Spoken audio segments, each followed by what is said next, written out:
Well, thank you for tuning in to Soul Priorities videos called Work in the Light. Did you know that ancient boats used to carry large stones inside of the hold along the ship's keel? Yeah, those stones were used as ballast to keep the boats upright and an even keel during the worst of storms. Nothing has changed in 1,000 years. Even modern sailboats have leaded keels that keep sailboats righted even in the heaviest of seas.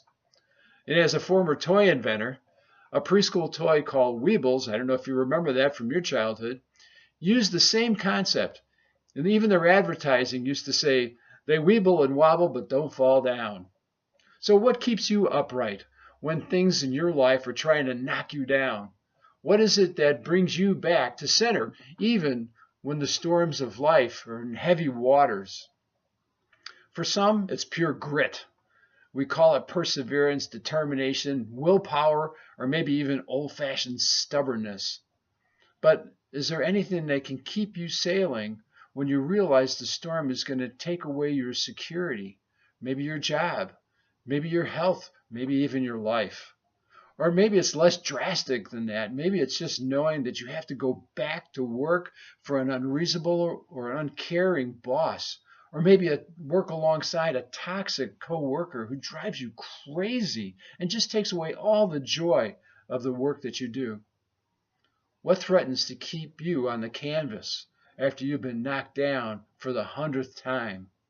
Well, for the person who follows Christ, there's a different ballast that keeps us sailing. We're encouraged to work hardly for the Lord Jesus rather than for human beings or human bosses. The weight that keeps us sailing is God's grace and His promise. We can work knowing that Jesus is in the storm with us and that Jesus has placed us. You realize this? He's uniquely placed us in the storm, in that position to serve Him and to serve others with faithful and good work, beneficial work, regardless of what gale threatens to undo us. Ultimately, the ballast in ourselves, our own beings, is Jesus. And He's the one who rewards us. And He rewards us with something that is beyond description. At least that's what the Word says. So whatever you do, do it heartily for the Lord rather than for men or women, knowing that you work for the Lord.